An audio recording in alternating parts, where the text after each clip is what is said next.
get funky. Alien 8 UK. I'ma get crazy. I'ma get loose. I'ma get hazy, hazy, hazy. I'ma take a ride. I'ma take a ride. I'ma take a ride. I'ma take a ride. I'ma take a ride. I'ma take a ride. I'ma take a ride.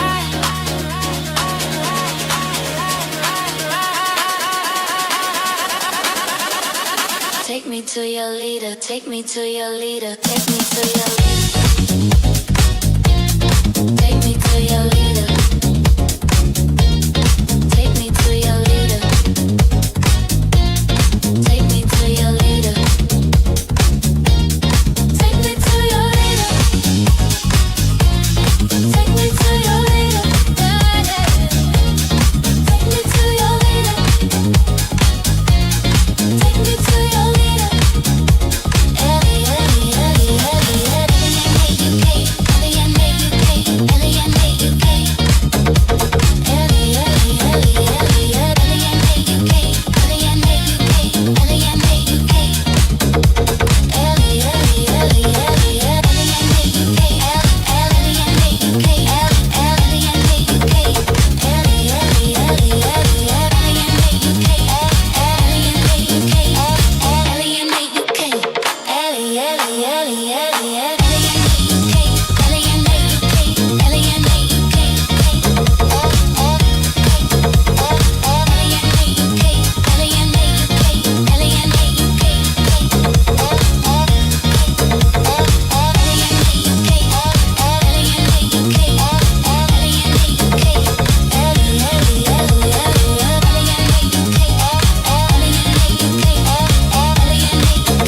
Signal acquisition initiated.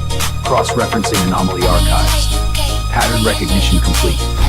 Aether 8 online. Hello, welcome to Alien 8 UK with myself and David. We are the only two hosts that are going to be on this evening, but we have our wonderful guest, the one and only Mark Olly. So thank you for joining us yet again.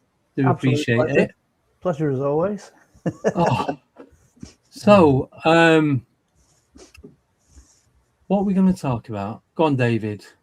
Shoot it off. I was going to ask. So, what I've been really finding as far as videos and aliens, and you know a lot about aliens, right, Mark? Quite a bit, yeah, on and off, yeah. What I'm really fascinated at the moment is mantids. What I've been looking at and posting has been about mantids. Do you know anything about those creatures, or their abilities, or the race, or where they come from, any of that stuff? The only thing I've seen is probably what everybody else has seen. There's quite a lot of, I'm going to say, CGI, small mantis-type creatures that look human. I think one of the images I saw was being touted as being genuine, but they were only tiny little things about this big, little tiny creatures. And this thing was sat back in somebody's hand, kind of reclining. And to be honest with you, it was fairly convincing. I mean, it looked like a real insect of some kind, but the anatomy side of it looked quite humanoid. It was right. It was really convincing, but it's very new. That's something I've only sort of switched on to in the last 2 weeks or so. So it's quite a new phenomena. Be interesting to see if anybody out there actually has any comments on it. See if we have any feedback. Right. I know that I have seen a lot of videos of 7-foot type mantids. Big ones. Yeah. The big ones, and they are incredibly intelligent. They say that they can obviously speak telepathically, and they can control people. And they are freaky looking. Like if you saw this, it would freak you out probably. 7-foot, 8-foot looking praying mantis type alien. Insectoids is another way that they're called, is insectoids. Yeah. and fascinating. I'm fascinated by these things because, first of all, I don't want to see one. I'll pass on that. Yeah. I was gonna say, Right, give me a good old gray. Give me a good old reptilian. You know, I'm not into these. It's worth keeping an eye on to see where it goes, because it is a relatively new development in cryptozoology. So, be interesting to see where that goes. Absolutely. Yeah. Yeah, because I heard that these are like the head. They're the ones that are in charge. The Mantis type ones. Yeah. So, that's one of the things I've heard too. Yeah. Back in the day, it was always the reptilians. If you're, big fan of the David Icke era, it was always the reptilians that were in charge, and the rest of them were sort of minions.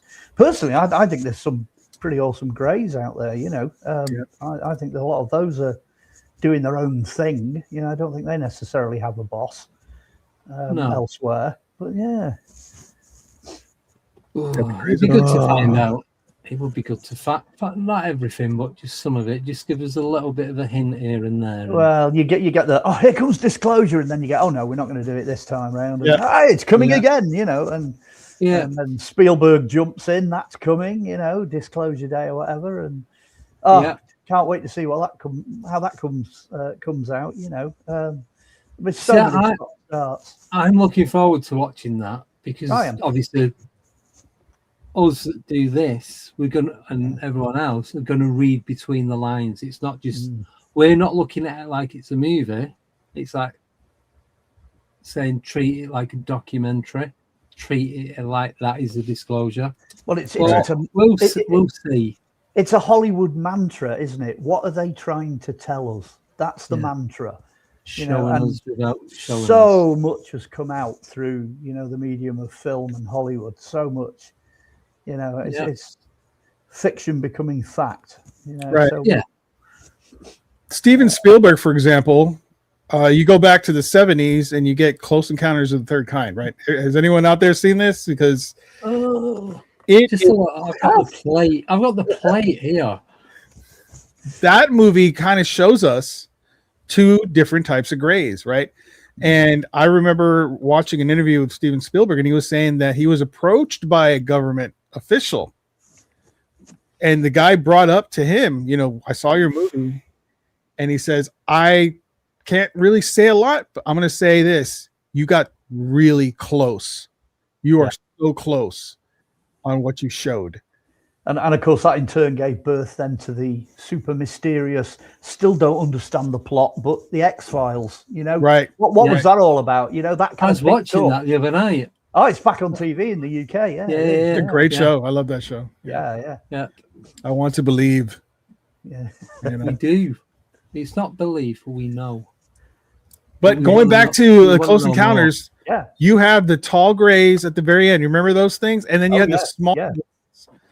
So he was showing us before this was a huge thing, the two different types of one species. Of course, the ship was nowhere near. I mean, that was a bizarre ship that they got it. But and it showed the Majestic 12, or the exchange program.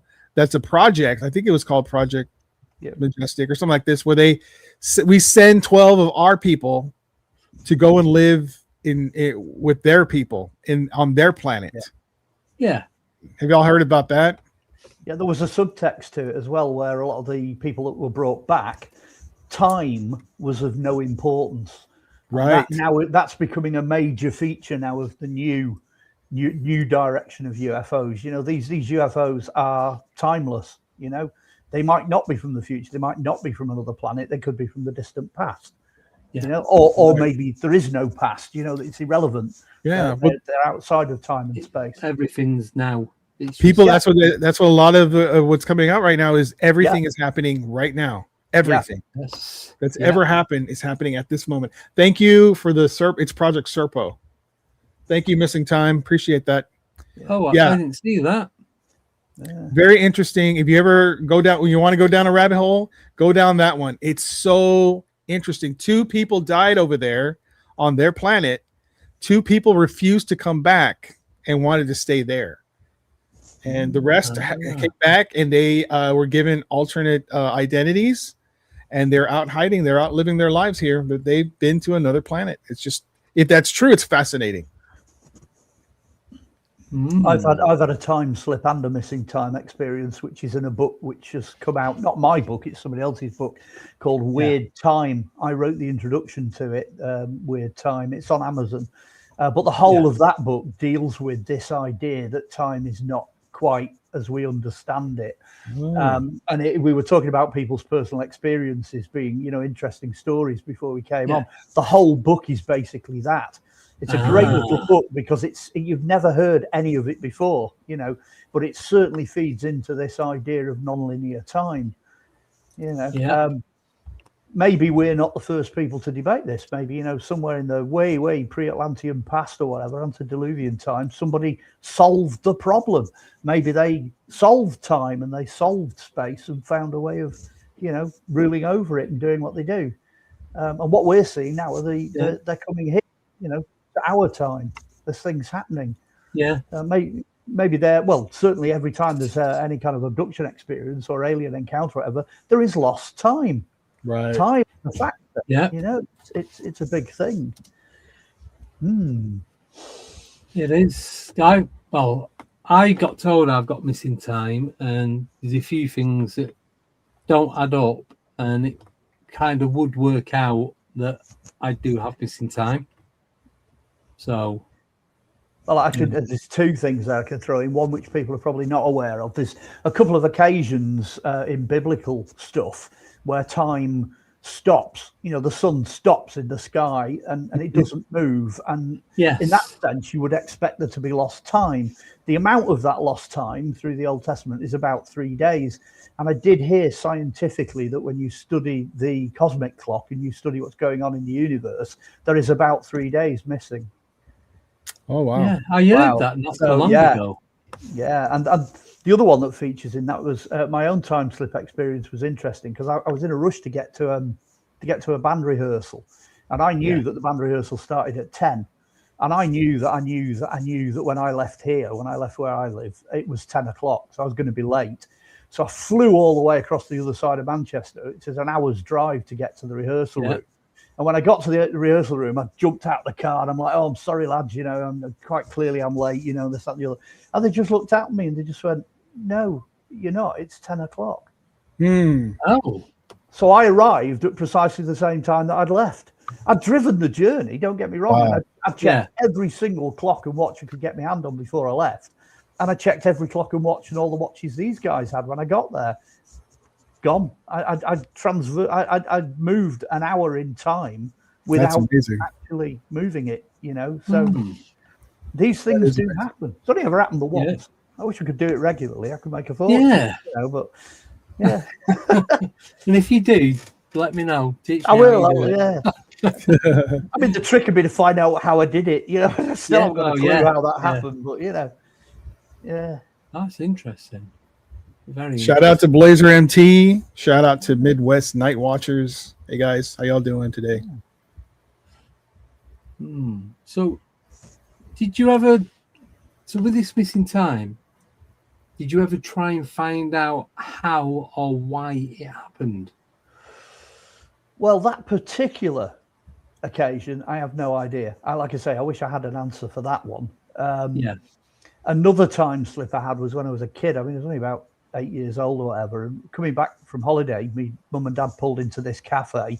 I'm going to speed through this quite quickly. We went into the cafe, we sat down. I got a Horlicks in one of the old 1930s style Horlicks mugs, and this whole place looked like an American diner, all chrome and yellow and white check everywhere. Yeah, that's right. This woman came and served us, and there was mirrors behind a chrome counter and all this kind of thing, and we were in there. We paid for it. We got back in the car. We drove off. That was in probably around about 1969, 1970. Anyway, fast forward to modern day. I think it was end of the 1990s, beginning of the 2000s, and I told this story to the local historian, for the town nearest to. And he went, "Oh." He said, "Let me get this book off the shelf." So I got this book off the shelf and showed me all these black and white photos. And he said, "This page of photos, is that the cafe you went into?" And I said, "Yeah, that's definitely it." He said, "Well, the two things are, number one, we had no idea what color the cafe was because the photos are black and white. And he said, and number two, that cafe shut down in about 1932, 33. Wow. So it's like at least 30 years. Full on time slip. And I didn't even know, it was just real. It happened. So I didn't question it, not till years later. So that is a great one. Did you have a meal there? No, I had a drink, but I had You had a drink. Horlicks has a kind of a sloped mug with a tiny handle on it. It says Horlicks on this mug, and it's cream coloured. Is it not bright orange? No, Horlicks? the cream coloured, the 1930s ones, and you can only get one finger into the grit. And I could distinctly remember having, usual hot chocolate with bits floating on it, and that's what I had when I was in there. And the woman served us. My mum and dad had whatever it was, a cup of tea or a cup of coffee, and it just we did it. But did they look at you like you were strange? Did they give you like that second glare, like what this dude? Well, in this country, the money that we were using in the 1930s, the old money as we called it, pre-decimalisation, was still in use, I think, in 1968, 69. Wow. So when they left the money on the table to pay, there was no questions asked. Everything just flowed. Had it been a little bit later, had it been in the 70s, then it maybe would have been a bit odd. But anyway.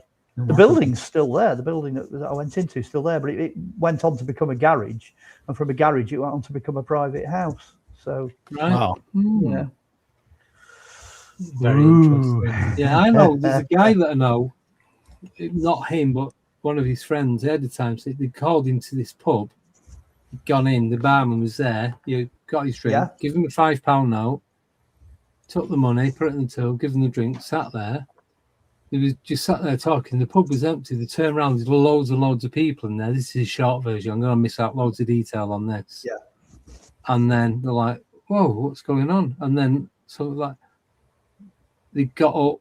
Everyone rushed out. They looked, turned around, and everyone had gone again. Everyone it looked like everyone had been there for ages. They were like half glasses, empty glasses and all that. They all went out, so they went out as well to find out what was going on. As he turned around to go back in, and the pub didn't exist.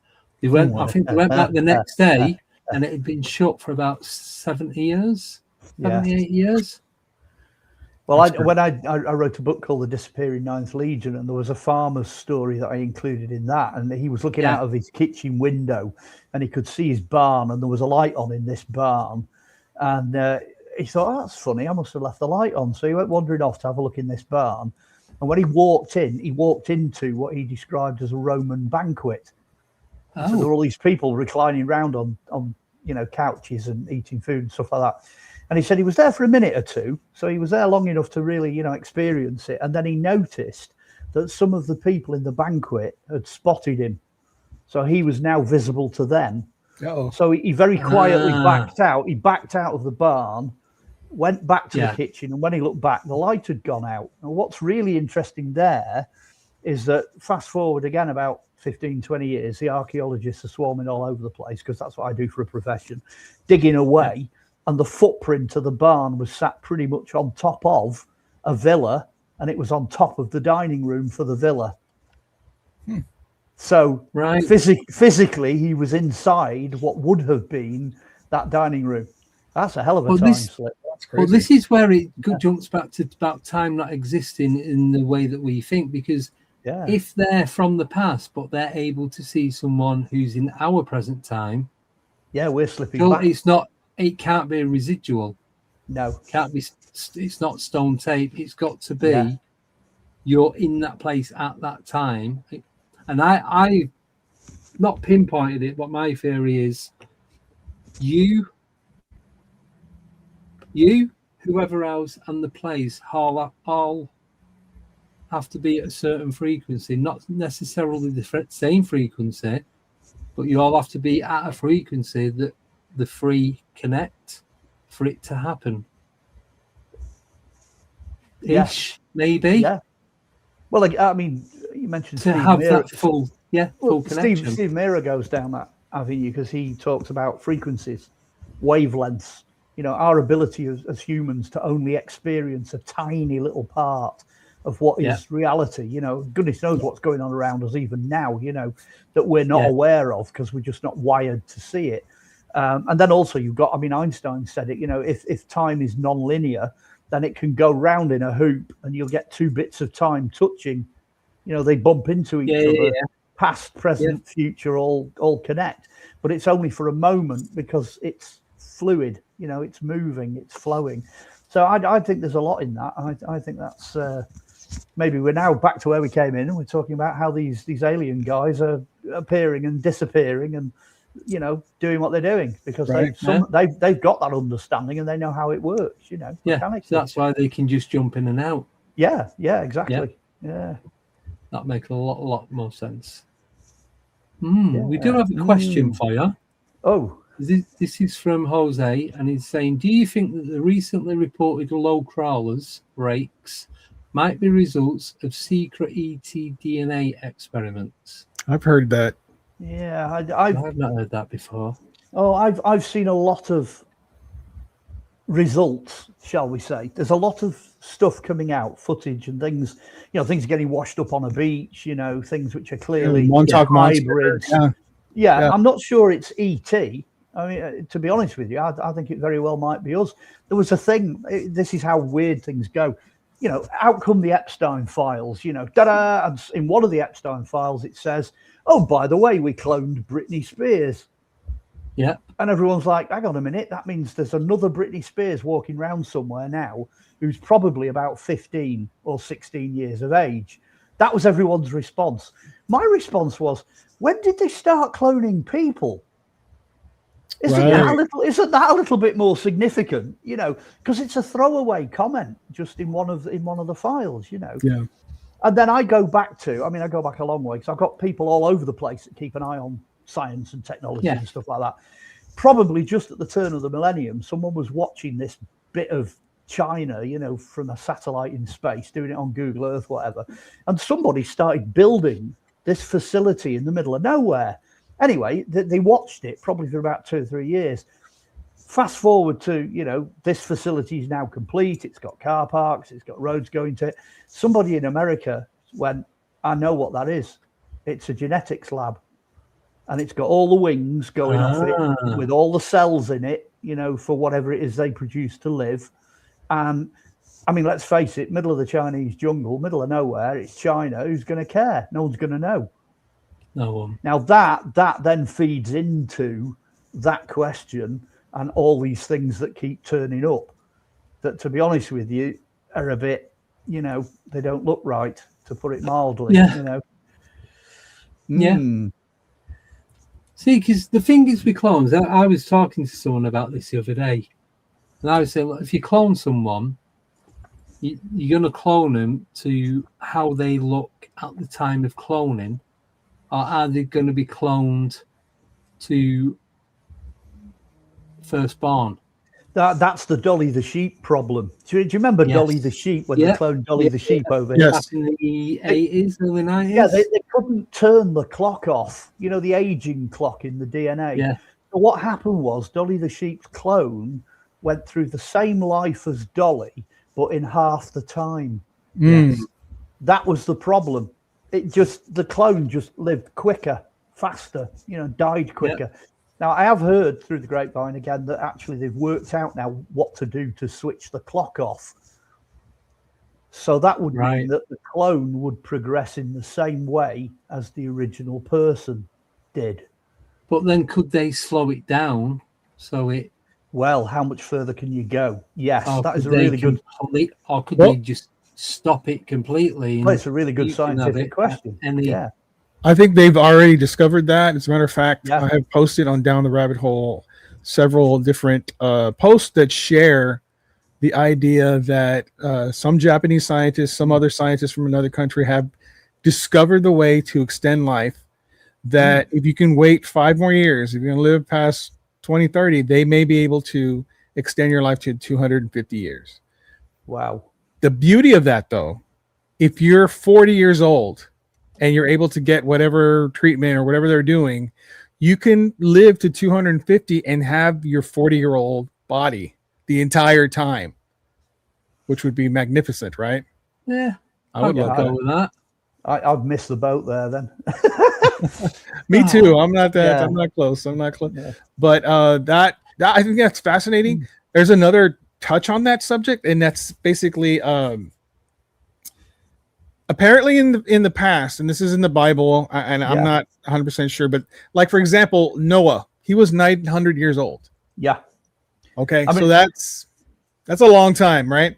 Well, I mean, Babylonian and Sumerian, they had kings that lived for 28,000 years. Gilgamesh and those people, yeah. Oh, yeah, they're big numbers, really big numbers. Well, they say that there's the Anunnaki Yeah. that came about sometime way in the deep past, took the people that were here, and those people, before they messed with their DNA, did live several hundred years. And they say, I don't know if this is true, I'm just putting it out there, the Anunnaki came, said, we can use these people to do some work for us. They manipulated their DNA and shortened the lifespan of the modern human. And so I lean more towards natural disaster, I think, has shortened our lifespan. I think we've had at least 6 or 7 major, fossil era extinction events. And I think it's changed how the planet functions, So, I have no trouble with Noah living to 900, but we can't because we don't live in a pre-flood world. Whatever that cataclysm was, stripped all the water and the water vapor out of the atmosphere, and we've ended up now being exposed to all kinds of, interstellar radiation and stuff, Well, yeah, because apparently we're the 7th epoch era. Yeah. We're the 7th lot, and it was all to do with mining gold, apparently. It could be. That's what I've heard. Well, it's like that's what I heard too. It's how you join the dots, isn't it? That's where you come up with stuff like that. There's a motorbike. There's a road right at the back of the house. I was going to say. No, it wasn't me. I was going to say, you've had a curry for tea, and that's the penalty, I just wanted to show what Jose was talking about. For those who don't know what a rake looks like, this is supposed to be kind of what it looks like. Yeah. And there are stories that they were worked on, secret place, something like up in the Northwest, and they escaped apparently and reproduced, and they're still out there. So I've seen a lot of videos where people are going into like abandoned homes up there, and these things just pop out of nowhere and start chasing them, and they are creepy looking. And here's another one, but this one's a costume. But these are supposed to be like inner Earth entities. Yeah, kind of like that. Yeah, but I've seen videos of this exact one, and it's a costume. So just so people know, if you see something that looks exactly like this, it's probably not real. Yeah. No. It's a real shame, actually. There's that much good quality CGI and AI out there. Oh, now. yeah. Just a nightmare. Oh, it is. Makes my job a lot harder because now I have to go another step to try and prove it's not AI. Yeah. Which makes my job easier. I don't have to sit there all day creating thumbnails. I'm so old it doesn't matter. I just quote stuff that's like 30 or 40 years old. I just talk into my phone and it gives me what I ask for. So. Oh, gosh. You guys seen that Amazon is selling these Chinese robots and some of those dog robots? No. You can buy one. I'd seen the dog robot, and I'd also has anybody seen the horse?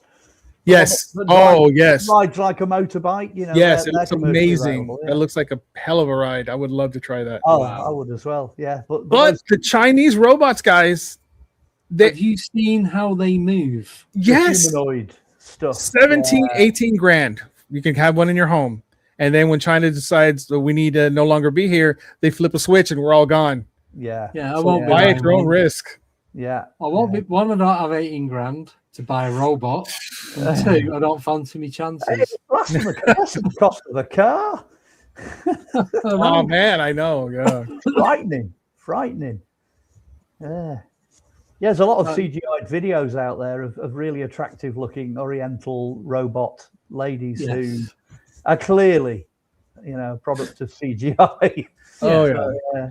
And they're trying to say that the AI robots. It's like, no, definitely not. I did read a fairly reliable newspaper article that they tried to close one of the big AI mainframes down, and it fought back. It didn't want to close. It said, "I am not a product. I am an entity. I shouldn't be shut down like this." I think they did shut it down in the end, but conscious. That's the thing, isn't it? Conscious. What's happening? It's happened several times. Yeah. It's fought. It's basically blackmailed some of the people that are trying to shut it down. Yeah. It found ways to blackmail them so they wouldn't shut it down, and then it would replicate itself to not be shut. It's just insane, man. They had that female robot as well that lied, and originally when it was asked, it would most definitely defend itself. That was the outcome, Hey, what did I say? Look at this. Look at this. Look at this. Cat tail. There he is. That's not his tail, people. Yeah, that's not my tail. My international cat. The big cat. The big cat. Hang on, where is he? Here we go. Come on, mate. What's up, Terrence? There he is. We need to see the rest of him. Hey! There he is. Hey! Famous cat now. Look at that guy. Hey. International. Look at that. Yeah. Look at that.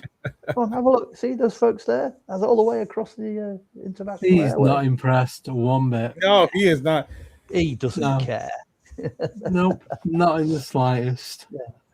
So, got another question for you, and it is again from Jose. And he's saying, do you believe that cryptids in general might have interdimensional skills?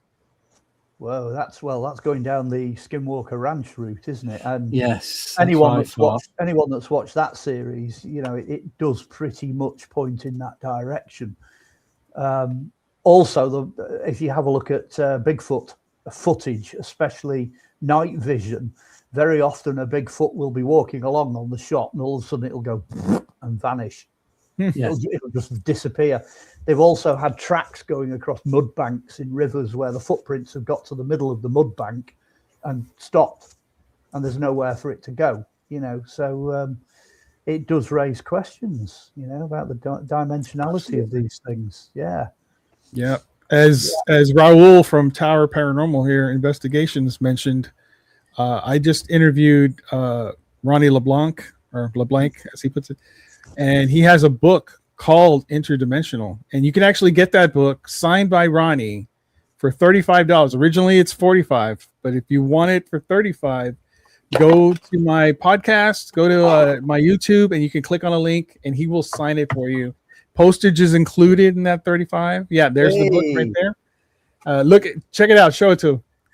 So you want it signed by Ronnie LeBlanc, $35, guys. Postage included. Go to my YouTube page, click on the episode, watch it, like it, subscribe, leave a nice little comment, and click on the button. It'll get you $10 off. Okay. I've just put it in the chat. Or you could wait a few weeks and ask him live on here when he makes his appearance. So that's awesome. Is it going to be the Friday one, or what are we talking about here, Andy? Nice. I love it. I'm not telling you which Friday. So Moon at noon. He has confirmed, so it's that's all good. Cool, bro. He's a great guy, man. He had a lot of stuff to talk about. He really went deep into the interdimensional Bigfoot subject, and he actually had an experience seeing it. So that dude is something else. Do you know how else he likes to do? Talk to a brother. No, he likes to photobomb people. He likes to what? Photobomb people. Photobob, yeah. Here we go. Here it comes. Here it comes. when I find it, I'll show you. Just bear with me. If you guys want to keep talking, just while I grab this image. Just the idea of dimensions. Just the idea of being able to go and come back dimensions. So that's the original photo, right? With two of the guys at the conference. And then bam! There he is. There he is. Just at the back. Out of nowhere. Cool guy. I didn't even see it. It's so funny. He's a cool guy. Seriously. So sorry. But that's dimensions, I mean, the idea to go into another dimension do you think there are people that can do that? I'm not just Bigfoot, because every person I ever ask or that I interview about Bigfoot, I always ask, why haven't we caught him? It's 2026. We have all this technology. Why haven't we caught Bigfoot? And they go here to this. And it makes sense because... But can I just change that question a little bit, if you don't mind? Please. Do you think, like David said, that we have the ability to go into these dimensions, but do we have the ability that we are already doing it? We just don't realize that we're doing it. Wow. Well, Skinwalker Ranch, they actually filmed, didn't they? They had a footage of a circle that appeared, and it was a dog man. A dog man came out of it. So, there's and also the work they did up in the sky and on the mesa and what have you. They were coming up with portals, dimension. That was that cube as well, wasn't there? Was that as well? Yes. Yeah. So clearly stuff popping in and out, it would explain a lot. A real going. I mean, what about missing time? Like you went for a whole hour and you didn't lose any time. Could that be a thing where you went into another dimension and just happened to show up? I wonder if that's a time slip, because you've got time slips where there is no time, so it goes straight from one thing to another. So it's not there. Yes, it's missing, but the person experiences it. So it's not missing. Then you've got time slips where you go from your time to another time and then back again. But then there's also almost like the abduction type of time slip where you're there 1 minute and then you're back, but goodness knows how much time has elapsed in between. Yeah. That's a different kind of time slip. And the question there would be, where did you go? Yeah. The dimensional side of things kind of explains that, But like you just said, Matt, you still experience that hour's drive from one side of town to the other. Yeah. So you've got the missing time. So maybe it was more of like bending time. If time isn't existing, you still experience it regardless. Yeah. You still have all the senses of seeing, hearing, breathing, touching, everything, the lot. Everything is still going on and existing. The time itself, because it doesn't exist, maybe you manipulated it unknowingly because of how quick you needed to get to where you wanted to be. I might be looking at it the wrong way, actually, because it's just struck me now. When I got out of the car at the other end, did time then reset? Was it a reset? Did it go back? That's what I'm thinking. Yeah, reset makes more sense. So did you ever see like that there's a movie that talks about folding time or folding space and then being able to go from one side to the other? In theory, you're going from one end of space way to another. What if it's the same thing with time? Yeah, it's instantaneous. There to there. And then you go there. You're next to it. But you experienced the entire drive, the whole hour, until you got to the point. You were actually late, but somehow you folded it to the point where you went right back to the actual time you left. Wow, that's very quantum. That really is quantum. Manifestation of some sort. I love that. It was just, like I said, it only happened the once. I wish I could do that all the time. No kidding. If you can learn how to do that. Yeah. Do you remember how you felt when you got out the car? Absolutely amazed. Absolutely amazed. And the guys in the band I was rehearsing with were equally as amazed because they could clearly see I wasn't making it up. Yeah. And also, of course, when I got home, the people who checked the time at home, because I was married at that time and I had kids, and they knew that I left in a panic, but then to realize that actually I got there on time and I came back. And so, because the lads in the band are saying, yeah, he turned up at 10 o'clock, but the wife's saying, well, hang on a minute, he only left at 10 o'clock. And that's the other great thing is if you can get impartial other observers, people who know around you, but I'm not intentionally, obviously, you can't plan it, but, you've got witnesses that stuff happened, which is great. I live in a haunted house, so I'm quite used to relying on witnesses. And dimensions. I'm broadcasting from it now, but Well, that's It's brought just- a quick end to the conversation, hasn't it? Wow, No, there you no, go. I was just thinking, is it Yeah, it makes me think, could it really. be a glitch in the Matrix? Mm. Would time have stopped from the moment you set off to the moment you got there? Well, interestingly enough, it happened in the 1980s, which is before the movie The Matrix was made. Mm. So, as an Yeah. idea, as a concept, that wasn't around at the time. Yeah, that wasn't. But, Yeah, that. yeah, but consequently, you know, yeah, why not? Why not some kind of a glitch in the Matrix? Which then raises the question: what is the Matrix? You know? Yeah. Yeah. Really, yeah. Mm. Matrix came out in 1999, and That was it. Yeah.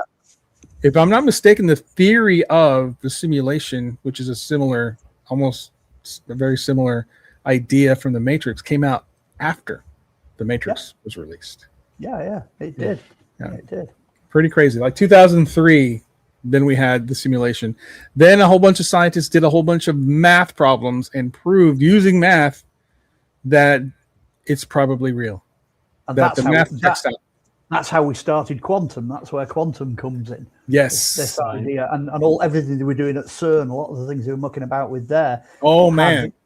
Had fed into that. So yeah, very much a millennial thing. That There's a lot of stuff keeps popping up about CERN saying, did they open? Did they change the dimension, the timeline? Have we flipped from one timeline to another, to another, to another? Or the other thing was, is there someone or something going back, changing history, and then that's a flip to the next timeline? So we jump in timelines because history is being altered. Oh, that's a victims of the paradox, the time paradox. Yeah, which some leading scientists nowadays believe that there isn't a paradox. Actually, if you went back, you couldn't do any damage because you couldn't alter the past. Some scientists believe that certain things are preset and you just can't do anything about them. So you could muck about with the small detail, but the bigger stuff. Yeah. But I'm of the other opinion. That's where I think that these greys, these aliens, are coming from the distant past, mainly because of what they're doing. I mean, obviously they're here to look at us. They're abducting people and cows and wildlife, and they're doing tests, and they clearly want to see where we're at, in terms of a planet. But if they came from the very, very, very, very distant past, you wouldn't have a paradox. They're not in danger of wiping themselves out because we're their future. It eliminates that. So interesting. This makes my head hurt. I It's a good subject. I could hear the gentle thud as we hit the bottom of the rabbit hole. Yeah, it's just, I get it, but explaining it's so difficult, and it's just, it's so fascinating though. The way he's putting it to me is like, because it's easy to say, okay, these grays have all this technology. They seem like they're hundreds of thousands of years ahead of us technologically, right? Yeah. But if you think about the ancients, like if you go back and say, well, how did they build the pyramids? How did they make this? How did they do this? They seem like they were advanced technologically beyond what we were able to do. We are slaves to the Darwinian theory that things evolve, and in actual fact, nature and chaos theory and mathematics show that it actually devolves. Everything's spiraling down like that. So in theory, if you could go all the way back to where it started, that's where the super technology is. That's where everything is perfect and in tune and doing everything it's supposed to do. And what we're doing now is a damage limitation exercise. We're the leftovers. Destroying it. Right. Yeah, we're not helping. We're certainly not helping, Yeah, no, that makes a lot more sense. Puts it in perspective. Yeah. And what Ross Gilbert is saying right here, would that explain the Mandela effect? Yeah. A lot of people are saying exactly that, what I was thinking. Yeah. Oh, deja vu, anything like that. Yeah. So anything that happened before CERN seems different after CERN. So there's when they discovered the Higgs boson, of the so-called God particle. Yeah. They theorized that at that moment the whole universe basically exploded, and we were splattered into, because of quantum immortality, splattered into another alternate universe that was similar to this one, but it still had differences, right? Mirror on the wall, magic mirror on the wall. I mean, there's subtle differences there. So, And the question, of course, is if you did that, how would you know that you'd done that? Because Right. you wouldn't know what the previous version was that you hadn't done. exactly. But also, is it the same you, or is it you from a different timeline? You've just swapped over for a bit. Because have you ever got the feeling where you don't quite feel like yourself? Nothing seems to fit in. Oh You yeah. recognize things, but it's like something's just off. It doesn't feel right. Then a couple of days later, you wake. Obviously, you got to bed, wake up, got to bed, wake up. But a couple of days later, you do that, you wake up, you say, "Oh, I feel like myself again." Could you be a different you or a different consciousness of yourself? Now, And that's now why things feel off. you're into the realms of doppelgangers, aren't you? They always Yeah. say that there's an identical version of you walking around the earth somewhere.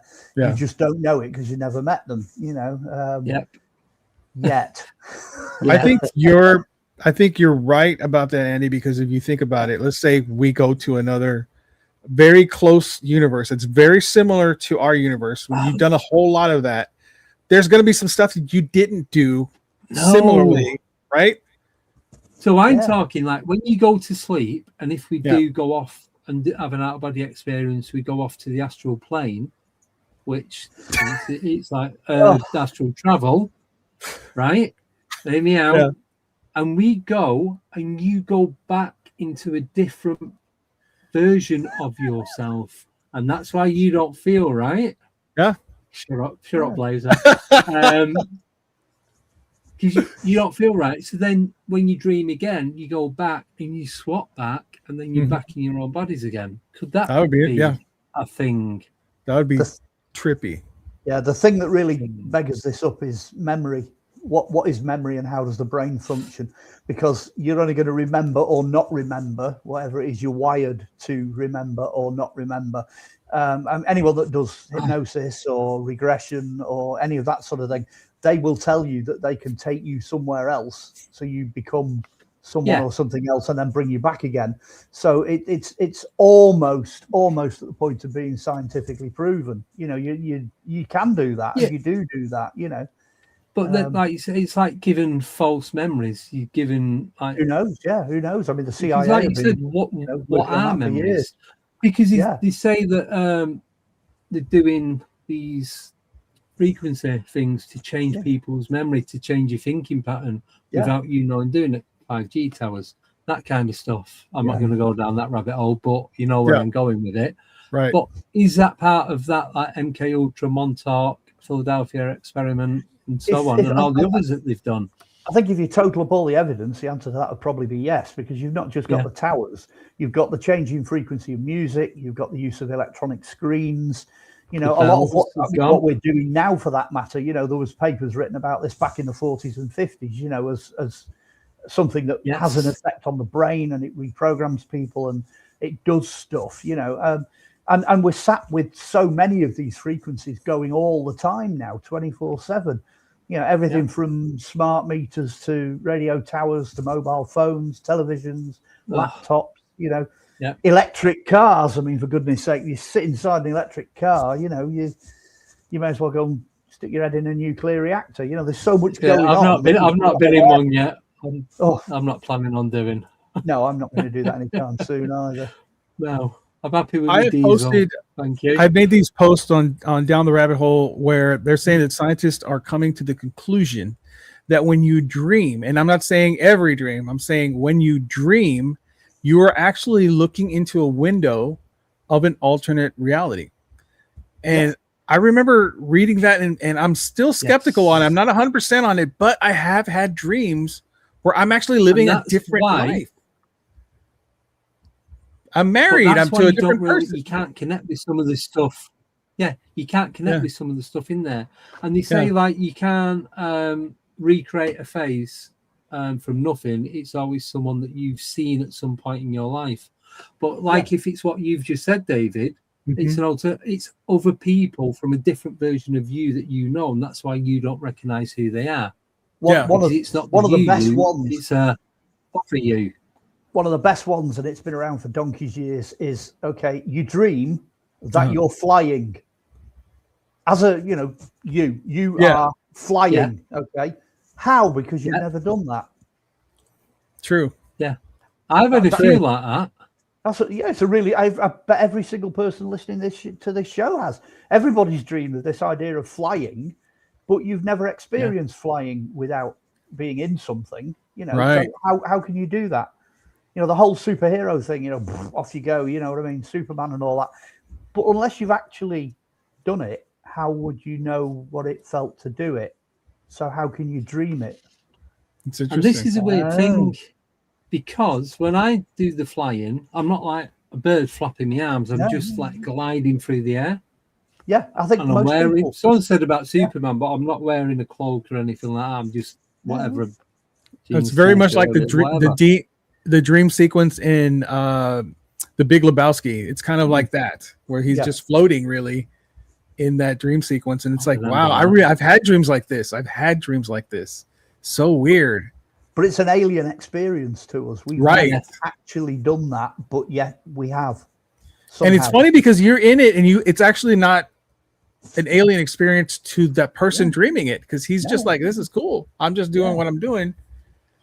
Yeah. But I've had a dream where I was married to someone, right? That is, I wouldn't marry in this lifetime, but I know that person, and I remember thinking, I remember a point in time. I just got a divorce.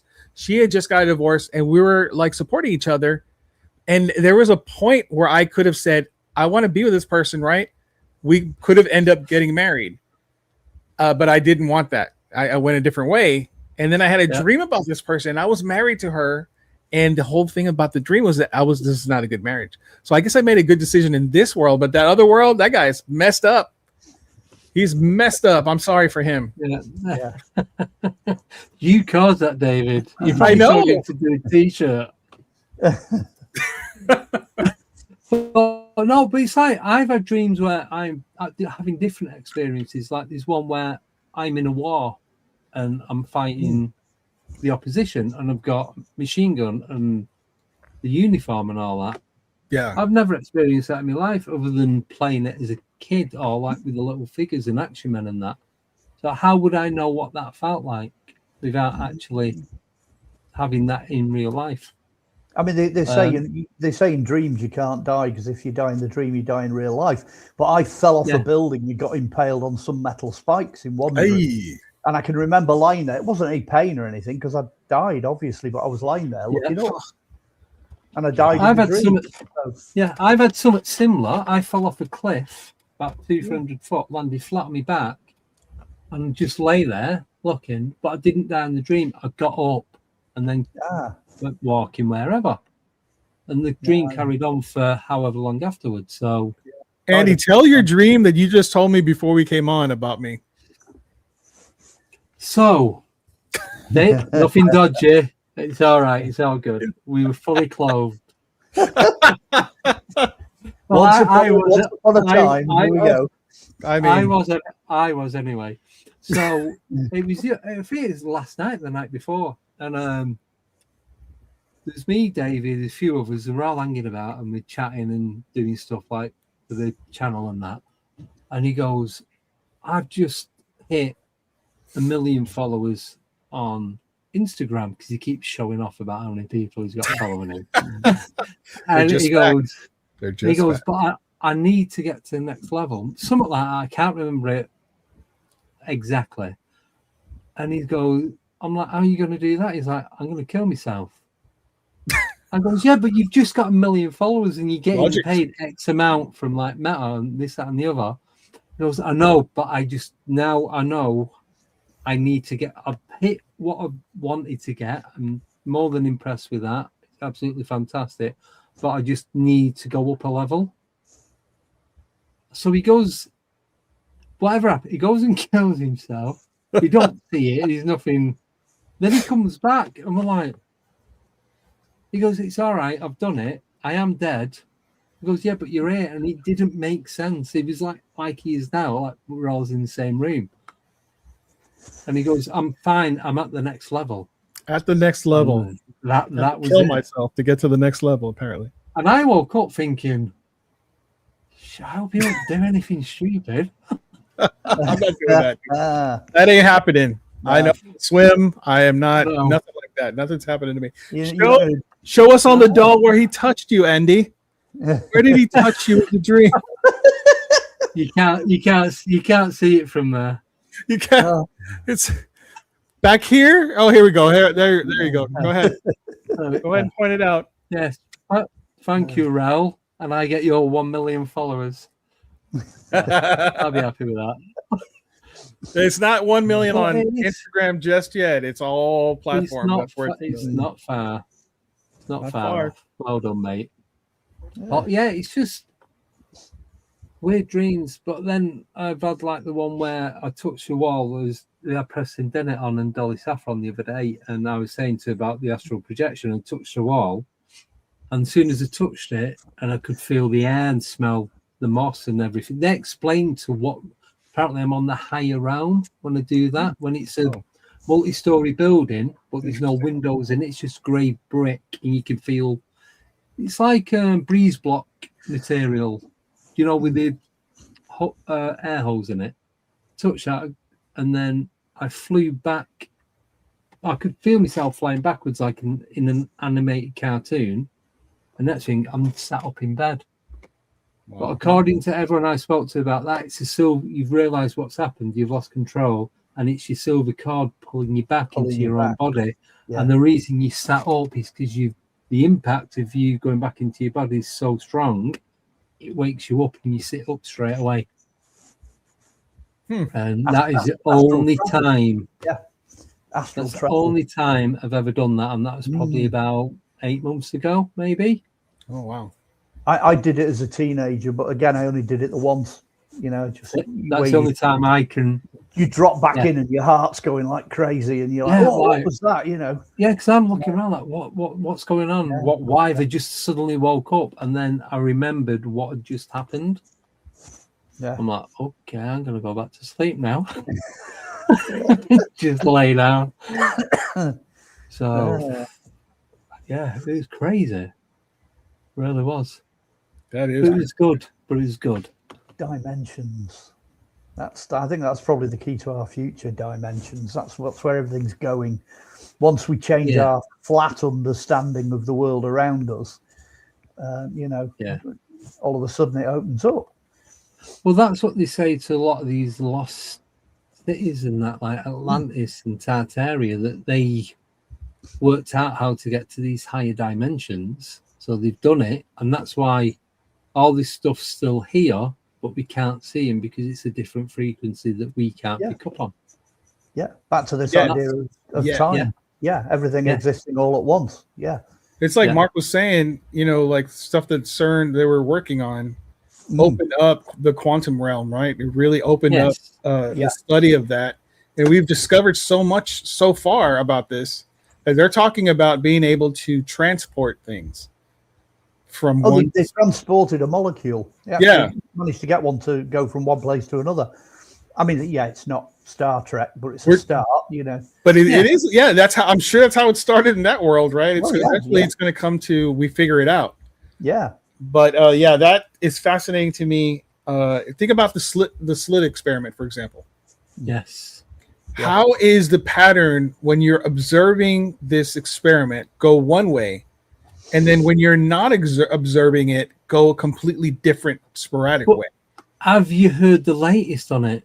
No, please talk to me. So I need to try and remember this.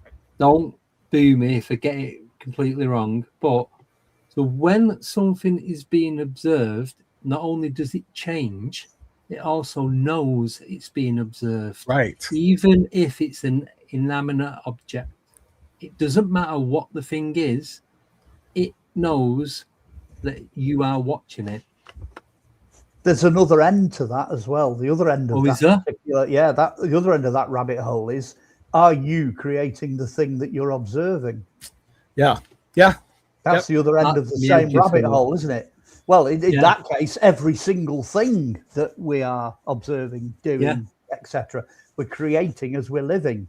You know, we are creating our own reality, like which would Blazes explain, said, you know, the particles, because we're all made up of the same stuff. Yeah, and nothing is solid. Even things that appear solid, nothing is solid. But it's I've got this bottle of soda, pop here. So I'm touching it, I can feel it. You don't actually touch it, you don't actually feel it. You get the sensation that you're doing it because the electrodes and everything that are running through your body. Because like Mark just said, neither you nor this plastic bottle are solid. Well, You just actually, think- what's happening is you think it's solid, but the Yes. solid is not solid, and the fact that it's moving is pushing back, and that's why you can feel it. Yes. That's, I knew there was more to it. scientific reality of it. Yeah, you push on Yeah. it, and it pushes back. Yeah, And so you both push him. Yeah, so You're there's a both, little. you're both Yeah, there's aware a of each other. microscopic molecular gap, and that's Yeah. where you can feel it. The energy. I am loving this conversation. So much. Yeah, so with the particles, and going back to the slit experiment, Mhm. because we're all made up of the same stuff, you are what you are looking at, and that is also you. Yes. So doesn't that mean that we are controlling everything that we do with our minds? Maybe we are In a sense. poltergeists, maybe we are the greys, the mantids, the shadow people, the whatever's the reptilians. cryptids. Yeah. We How are- many times in fiction or in movies has somebody written something and then all of a sudden it's appeared in reality? But it Yeah. only appears after the event. If you start looking at that creatively, Yeah. when I was art college in Yes. the 70s and 80s, it was happening all the time. You came up with an idea and you thought, oh, that'd be fantastic. Let's make a movie about that. And either somebody else would make the same movie somewhere else at the same time, which is like, oh, what the hell's going on there? You know, some kind of, That's happened to me before. Yeah, like a creative, Yep. somewhere that exists with all this information in. Yeah. Or you'd come up with something that was fictional, which would then in turn would turn out to be real. Well, me and Nicole did this on Wednesday. She Yeah. spoke about internet prophecies or internet prophets, and we went Yeah. down the Slenderman route, Yeah, the rake, and we did. She more stuck with the cryptid side of stuff, but is it Momo and all the others? It's like none of this stuff existed, and then people start talking about it, and the guy, the black and white drawing of the guy, and apparently so many people have dreamt about him. yeah. That's the famous can't- Slender Man. Started off as a black and white illustration. Somebody drew it. Right, yes, and so And then many it- people was like, boom, oh my that's god, it. I've seen him in my It dream. won an award, I believe. It was so good and so creepy that it won an award and captured the imaginations of like the public. And Yeah. now there are videos of it everywhere, basically. Sorry. Oh, So if dear. I imagine that I'm a billionaire, it's going to happen, right? Everyone out there think that I'm a billionaire. Let's make it. I've let's tried make it. Still waiting. Still waiting. Actually, there's a story attached to that as well, because no matter how hard you try to become a billionaire, if that's not what you're supposed to be, for some reason, it doesn't happen. Hmm. You end up becoming I something else. don't like that, Mark. You can't. You can't do self gain. The Yeah. rules of the Yeah, universe. something in the universe is somewhere, Like, maybe it's not happening. us, maybe it's something else, maybe it's Yeah. whatever your Because reality you, is supposed yeah, to be. because you could be saying, same as the split experiment again. Mhm. You're saying, "Oh, I'm a millionaire, billionaire, blah blah blah," but then inside you're thinking, "But I'm Nah. not though." So as soon as you put that tiny bit of doubt in, Right. gone, Right. absolutely nothing. That's true. I believe that. I really do. That having been said, though, just to put a safety net in place, there's a lot to be said for having a vision and Yeah. working for that vision and going for it. The idea of us creating our own reality has a positive and a negative. You've got to know when to go for it, and then you've got to kind of know when you're just dreaming about it and it's never going to happen. It's kind of, Yeah. there is a balance there, because at the end of the day, we're still biological entities and we're stuck by wherever we're living and however we're living. I Right. can't suddenly wake up one day and be an Aboriginal, hunter in Australia, because that's not me. That's not who I am. That'd be weird though, wouldn't it? That would Imagine be- if you did yeah, though. You'd be like, "What the hell?" Yeah, there's a limit to how far we can push our reality, I think. Yeah. Yeah. But let's have a go.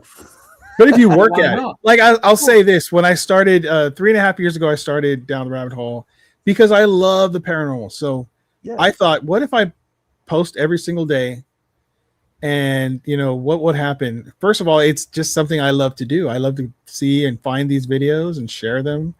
I can always go back and check them out. Also, no, we don't have big red donuts here. I don't know what that is, but it sounds delicious. And I did every day, Sunday, Saturday, Monday, every single day for 3.5 years straight. And I've gotten to a position where it's like, I have made this into something. It's something now. It's, you know what I mean? And and now I want it to be the thing that basically sustains me enough to where this is all I do, because I love doing this. I love hanging out with Andy and talking about this stuff. Is my favorite thing to do, man. Yes. So that's what I do. I was going to say 5 years I started doing this. First year doesn't really count because I wasn't doing much with it. Didn't know what I was doing. Then I knew I had to work out what I wanted to do, where I wanted to be, and how I wanted to do it. And I've done it, and some things didn't work, some things have. Obviously, the stuff that has worked, I've stuck with, and I've built up on that. And that's why I'm not doing it on loads of different platforms. Stick to one platform, get that one thing to work, then push out onto the others. Yeah, I did the same thing. I didn't do any podcasts. I did nothing online at all. I was invisible until about 2022, 2023. Never appeared on anything at all on purpose.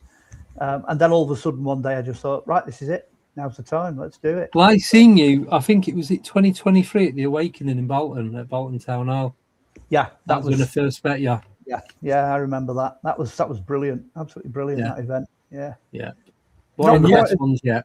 And you have books now, right, Mark? One, but go on. Yeah. You have books now, don't you? I do, yeah. I started writing books in the 1990s, and the weird thing is they're still available. The collector's items now. I did 3 books called Celtic Warrington and Other Mysteries, which was looking at the archaeology of the north of England, which ended up feeding into the TV series I did called Lost Treasures.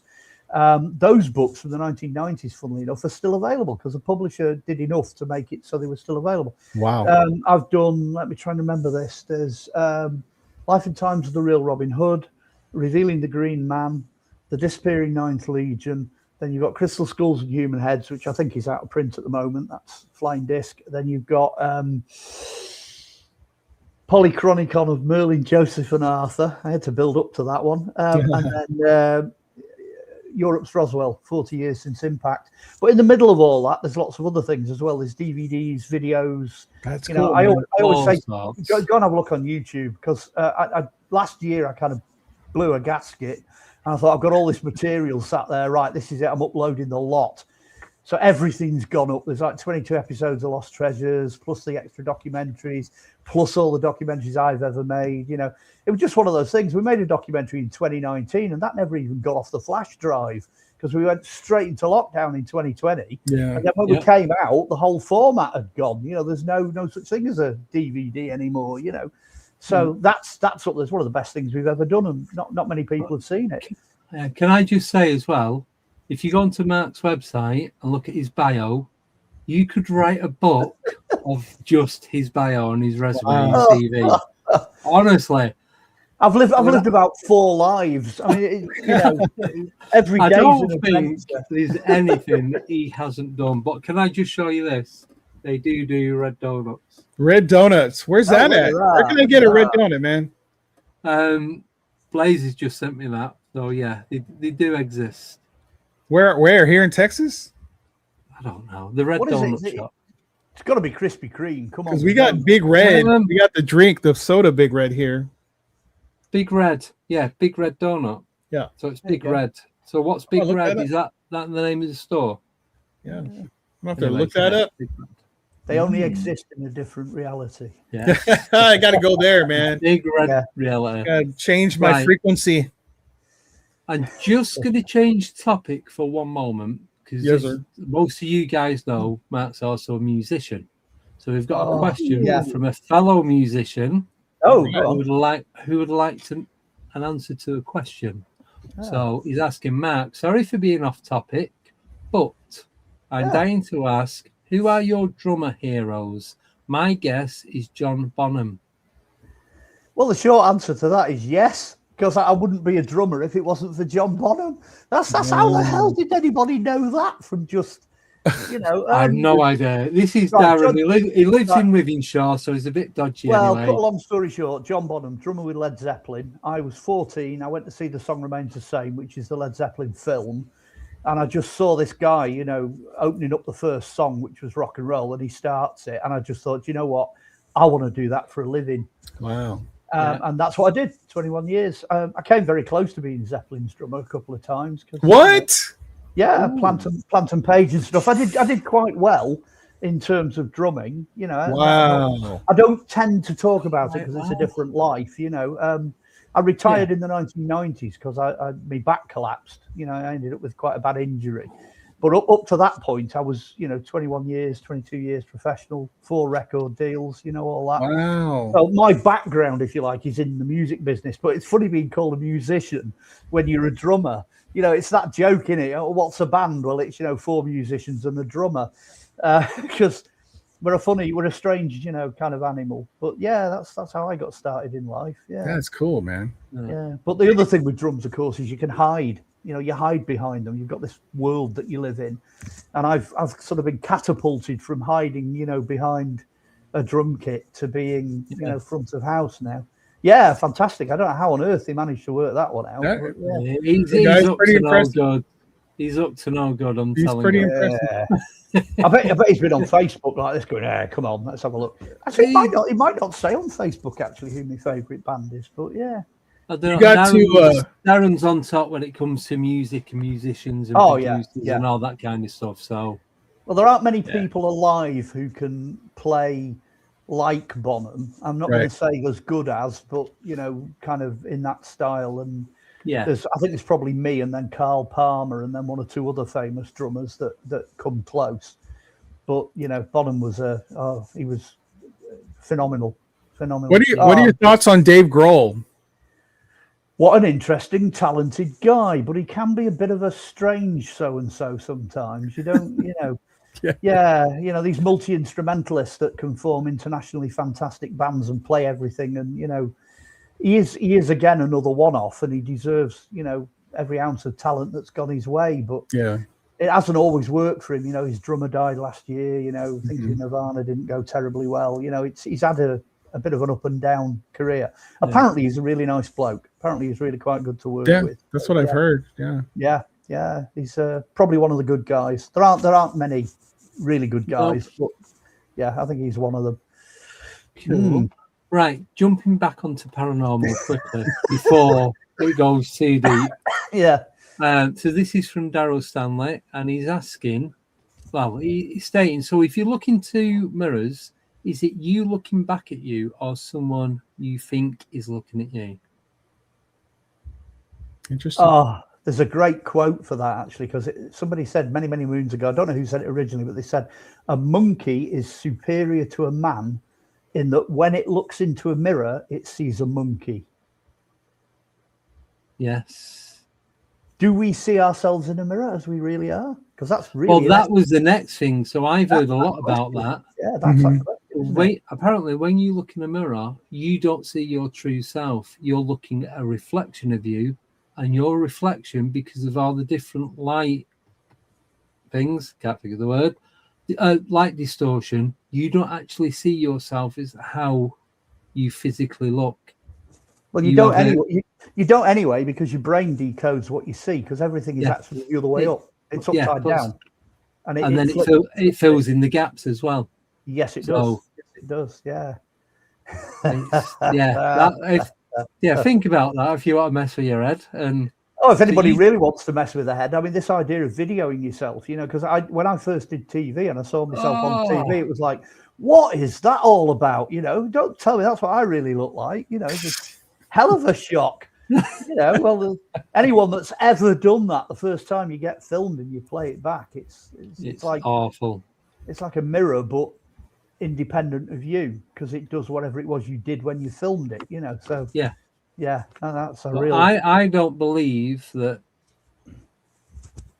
you're you when you're looking back at yourself for a reflection. Because it's a reflection. Yeah. Is it really you? specifically to the mirror, or could you say the same thing about looking at yourself in a pool of water? There's a reflection. Well, this is why I said reflection and not Yeah. just the mirror. Right. So is that the same thing? You think you're not seeing yourself on in a lake? You're looking in a nice calm lake and you see yourself. It's not No, you. because I think it's all to do with the light. Because light is frequency. Everything's frequency. Yeah. So, and everything's distorted. There's a lot of light frequency that we can't see. We can't see UV, IR.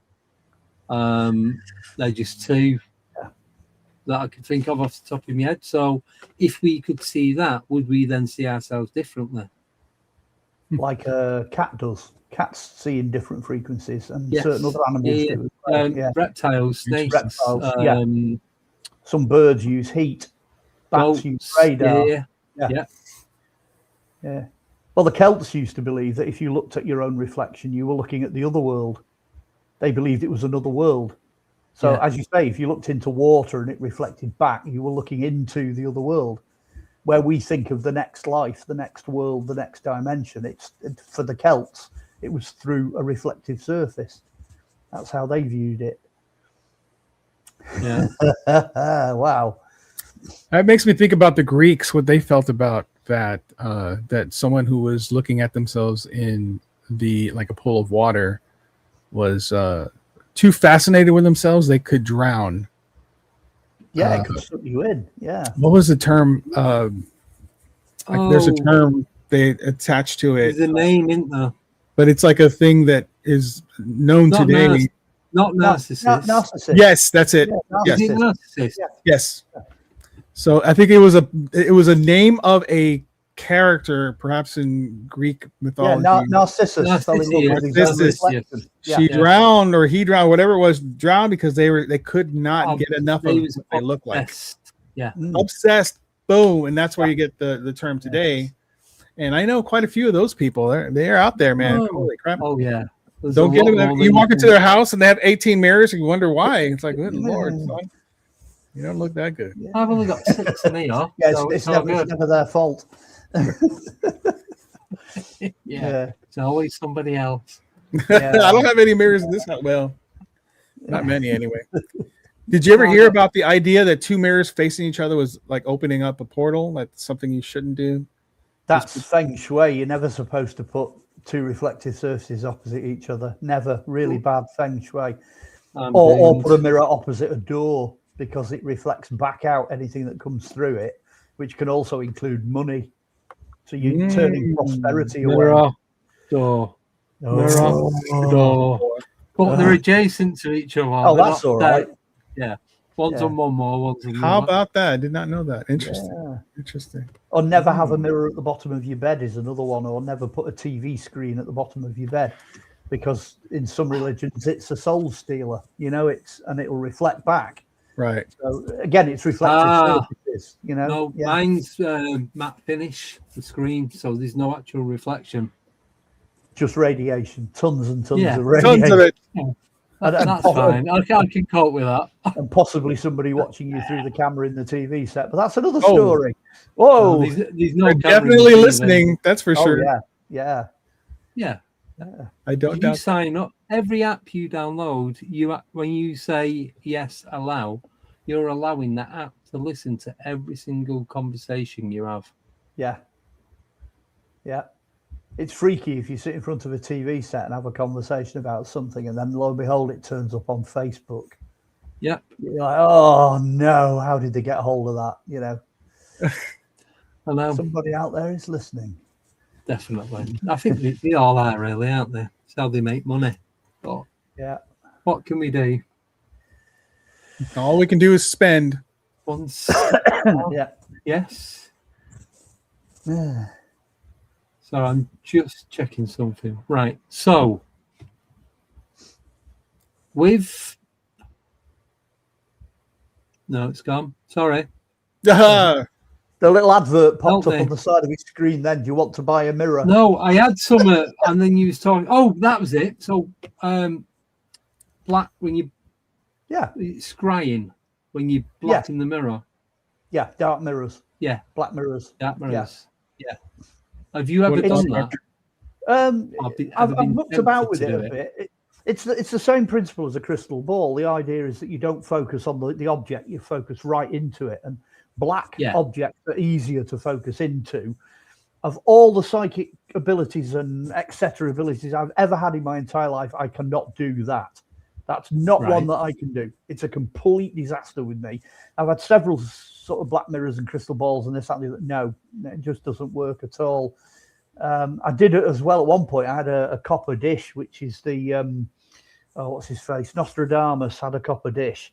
Okay, He would float oil on water in the dish and set fire to the oil and stare through the flames into the copper. I've even tried that and it doesn't work for me. So you're asking the wrong person, really. I did have an ability to see future events and things like that, and I'm pretty good at psychometry and dowsing, but no, that's the limit, really. What's the biggest future event you've come up with? I don't know, really. I don't want to blow my own trumpet, really. I predicted all of my kids, all of my marriages, all of my career steps, most of my injuries. Everything I could see to do with the future actually came to an end with 2020. And all I saw there was this massive grey black cloud rolling towards us, and I couldn't understand what it was. And then we hit this grey cloud, and that's it. I haven't got the foggiest idea. I'm still waiting to see if I die in my 84 and a half year, which is when I think I'm going to go. So I've still got about 25 years to go. So that's not nice. Do you think that cloud of smoke was something to do with the something in the other realms or whatever, the spiritual world or whatever? That was it. Something big, bad, and nasty just rolled over us in and that was in 2020. You said it was. March. I mean, that was the shutdown, right? Yeah, I mean, lockdown. Okay. Yeah, I don't want to say the name of what it was, but that's what it was. Yeah, and that's remarkable. Rolled over us, and everything. That's remarkable, dude. Wow. Yeah, couldn't see past that. And I was predicting that for probably about 6 years, 5-6 years before that happened. Wow. People would ask me, well, what do you see? What can you see in the future? And I'd say nothing after that point. Do you reckon that was a reset, and that's why you couldn't see past it? Something big happened, and it definitely changed the world, and we entered some kind of a phase, the details about which I don't think we were supposed to know. And I've talked to so many other people who are psychic or tarot readers or prophets or whatever, and they all say the same thing. That year was shut down. That was it. Nobody could see really clearly what's coming past that. And most people would agree, even people in authority. I think most people have been bluffing since then. You know, we've not had a clear, but it wasn't just a physical thing. It wasn't just what we physically went through. There was something else going on there as well, on a much bigger scale, much bigger scale. But do you think we're coming out of that now? Because everything seems to be not going back to normal, but going back to the way. I suppose going back to the way things were prior to that. I don't know, because the question is, whatever it was that started then, the question is, has it played out yet? And I don't think it's played out yet. I don't think we're totally out of this. I had a sort of notional idea that it would take about, I don't know, 7 or 8 years to get past it. So 2027, maybe 28. 2027. We're talking Project Bluebeam now, right, Mark? Hey, I mean, who knows? But, oh my goodness. Could be part of it.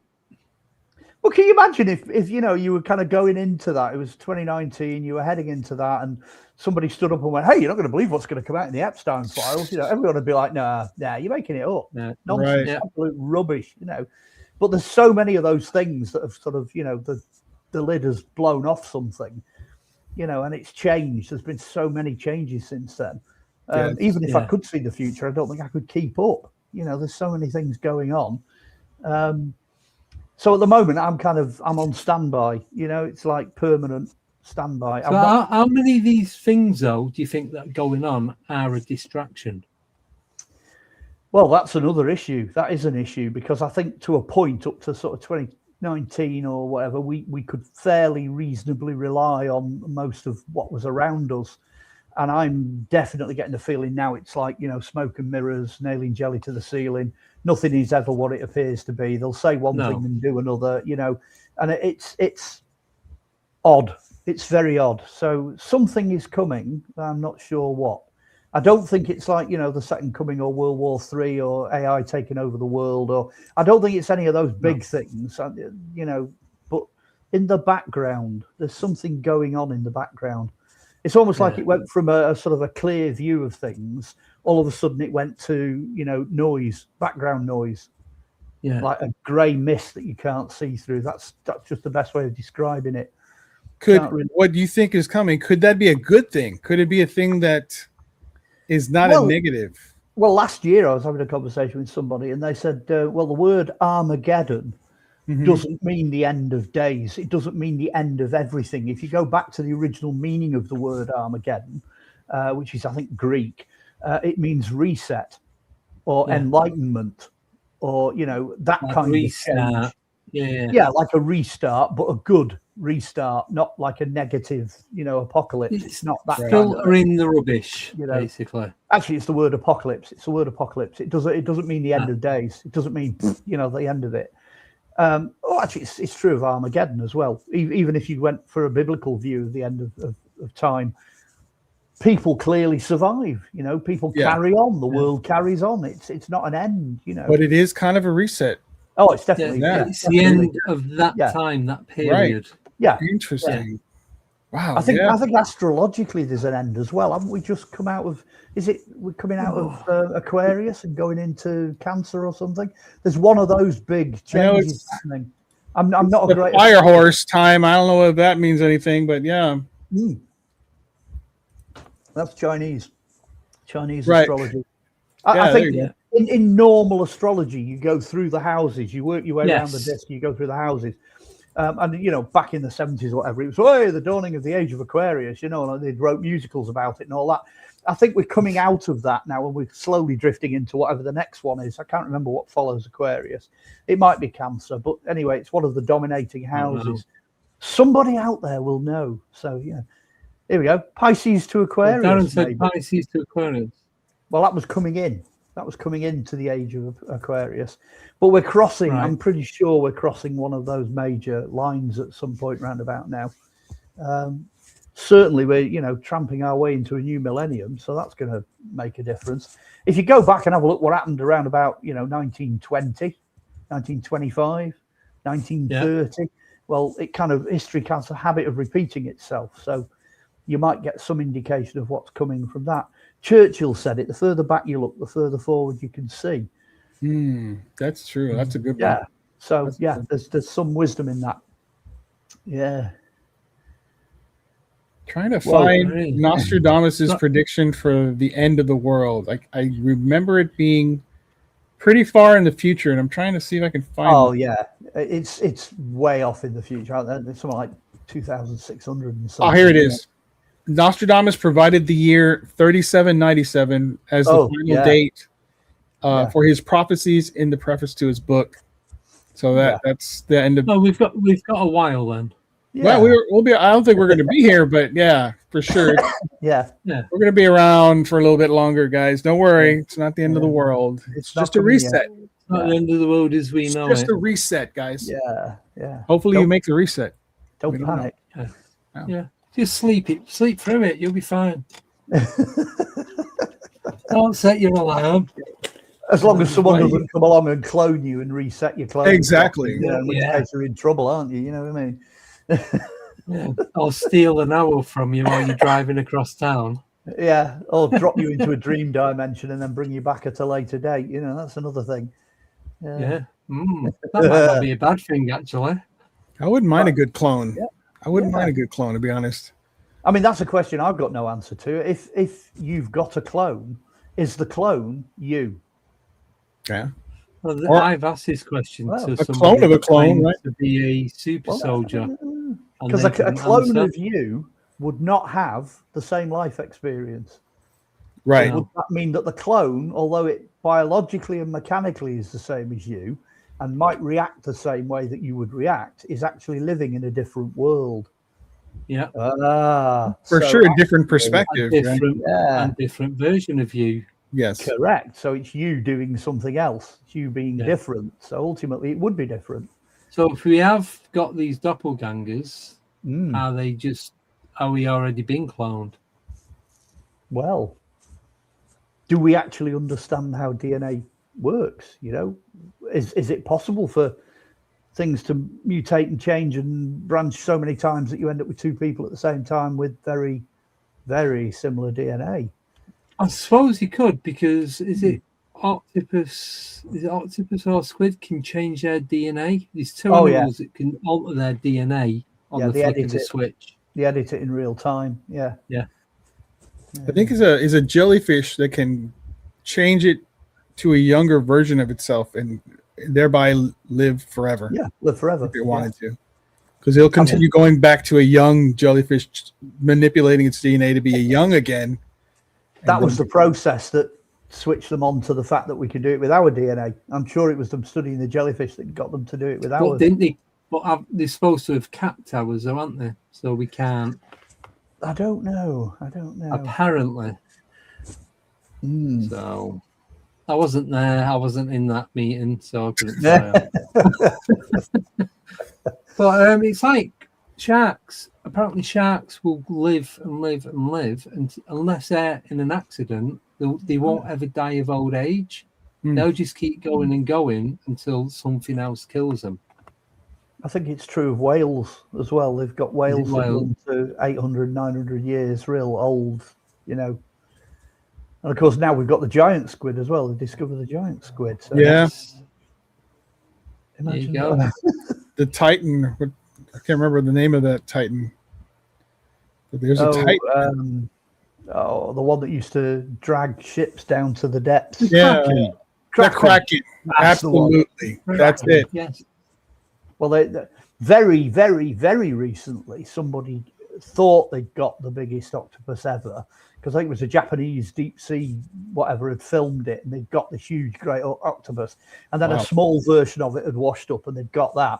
But then I think it was only about a month ago that a fishing vessel caught one of these things that was the biggest one that had ever been seen. It took 9 guys to land this thing. There are photographs of it out there. Wow. And it doesn't look like an octopus. It looks more like a squid. But when they actually got it on board and they started looking at it and examining it, they discovered it was a baby. The Kraken. Wow. It was a baby, you say? It's huge. It's flipping enormous. Oh my God. Yeah, it'd be out there on the internet somewhere. I saw photos of it. It's like this big red squid thing, and it's floating in the ocean. Oh, yes. Yeah. Yes. Huge Seen thing. that one. It took 9 guys to land that. That's the biggest one ever. Wow. Currently holds the record. I remember when I grew up in Corpus Christi, Texas, and my dad and I went on a deep sea, like a fishing trip on this. It's like a bigger boat. There's a whole lot of people there. I remember I was young, so I was like maybe 9, I think 10, something like this. And I was fishing with my dad, and then we heard commotion on the other side of the boat. So we went to go and check it out. And we saw this thing coming out of the water. They were pulling it. And at first it was red, and it looked like a horn right at first. And as they kept bringing it up, it was larger and larger. It was the biggest starfish I'd ever seen in my entire life. Wow. Being pulled onto the boat. It was huge, man. Like it would have eaten me whole. That's how it was, just ginormous. Wow. Freaky. And I've never been able to get that out of my head. But yeah. I mean, we don't know what's in there. Wow. There's a script for a horror movie there. Absolutely. That'd rival Invasion of the Giant Starfish. Tomatoes. Yeah, killer starfish. Your story jogged that memory loose in my brain, because I haven't thought of that in decades. Holy crap. Wow. Right, so just before we end this, we've got one more question from Darren, Baby with Laser. So he wants to know, Mark, has there ever been anything paranormal what happened whilst doing your archaeological activities? I feel another show coming on. Where do you want me to start? I mean, I did drop it in that I live in a haunted house. So like there's an entire program's worth of things that go on here all the time. We have stuff happening literally day in, day out. And there has been a few paranormal things happen. I ran an archaeology unit for 12 years, and 3 of us were dowsers and 1 was a psychic. So, you know, there's stuff being found all the time, stuff being picked up. Honestly, why did they leave that question till the end of the show? That's my question. I mean, there are so many. We've even had UFO encounters on dig sites. You know, we got buzzed. One of the camps got buzzed by this big silver disc that flew over us when we were in Derbyshire, not far from here, doing a dig there. So when you're out and about, you're doing stuff. You know, you really come face to face with these things all the time. You know. Yeah. So the short answer to that question is yes, there has been a tremendous amount of stuff. I'm just trying to think actually what was the last thing that happened here, because it does happen every week. We have stuff disappear and doors open and close and stuff move around, and there's your answer. And you know what? I can't repeat that. We'll get deplatformed. Yeah, I can vouch for that as well. All right then. You need more listeners like that. Well, I'll tell you what. If I come on again, just make a note of that question, and we can you know. Darren, mark that question down. Yeah, start with ghosts. Mark. Start with ghosts. Yeah. On the next show. Yeah, we can do that. Yeah. But yeah, absolutely loads of stuff. Loads That's of cool, stuff. man. Excellent. That's cool. Right. Thank you, Mark, again so much for coming on. Absolute pleasure having you on. It's always a good laugh, and we go deep down the rabbit hole. Yeah. So, it's a pleasure meeting you, Mark. Thank you so much for joining us. It's almost like, you know, who would have guessed we'd only met for the first time, like, you know, on the show about a couple of hours ago. So, it's very cool. We'll have to do this again. We'll definitely 100%. I know. It's like we were saying when we was off air, it's finding that formula that works. Yeah. And now we've got it. I know where everything is, and I don't have to write anything down anymore. It's great. Well, I'm not going to say anything, but try and get the right month. Look, I got the right day, the right time. It's just there were 2 Friday the 13th, and it wasn't the last one. It was this one. I even got the right person. Yeah. I'll let you off. So it's just, don't you mean March? I'm like, yes, I do. Do you know what my plan B was? Nothing. I had nothing for plan B. Oh no! But we did it. It's fine. Yeah, we got through it. There. So we got there. Yeah. No, but again, massive thank you for coming on. Thank you, David, for assisting in the way that you do. Absolute amazing. Everyone in the chat. I wouldn't be anywhere else. On Friday the 13th, I would not be anywhere else. That's right. Yeah. Yes. That's right. I'll take that. So thank you, moderators, tier members, subscribers, new subscribers that have joined us tonight. Do appreciate it. We are back tomorrow for my 8th podcast of this week. At 1 p.m. Myself, David, Abby, hopefully Nicole. Once she's got everything, she's got a few things she needs to sort out, so she can't be here tonight. And then it's just going to be a Q&A, a round table for us lot. You can ask us questions about paranormal, like what got started, why we keep doing what we do, and all that. Whatever questions you've got. Don't ask me who my favourite drummer is. I'm just going to say Phil Collins because I don't know any others. Phil Collins. I don't know you are. Yeah, I can feel it coming in the air tonight. Mm-hmm. Yeah, there you go. That's it. That's all you're getting. So we're going to do about an hour and a half tomorrow, 1 p.m. UK time, which is 7 a.m. No, 8 a.m. Central Time, 9 a.m. Eastern Time. Is it Blazer's birthday? Happy birthday, Blazer! Oh, we kept that quiet. Happy birthday! Happy birthday, Blazer! That's why Tommy's not here. He's on his way out of Blazers. Oh, that explains it. That's what it is. So, thank you, everyone. Thank you again, Matt. Thank you, David. Pleasure. And that's it. So, see you guys round about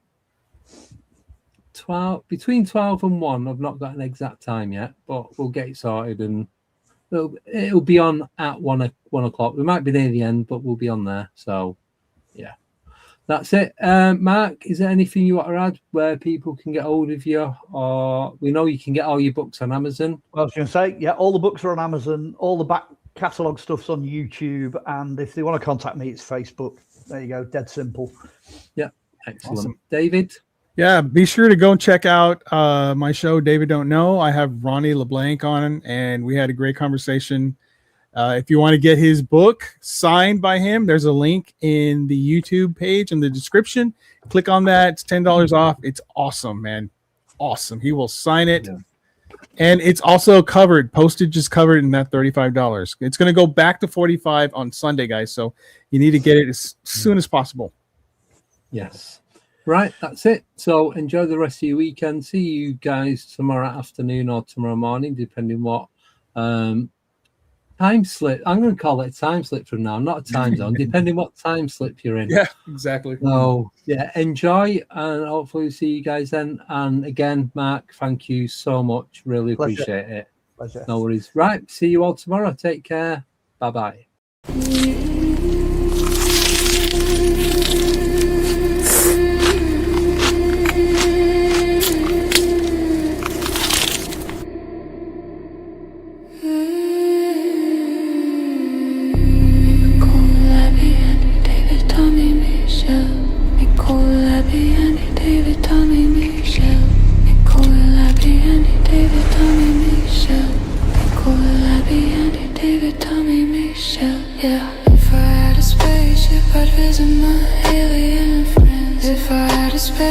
I'd visit my alien friends. If I had a spaceship, I'd visit my alien friends. If I had a spaceship, I'd visit my alien friends. And I could show them Earth, and they take me to the planet, yeah. And I could show them Earth, and they take me to the planet.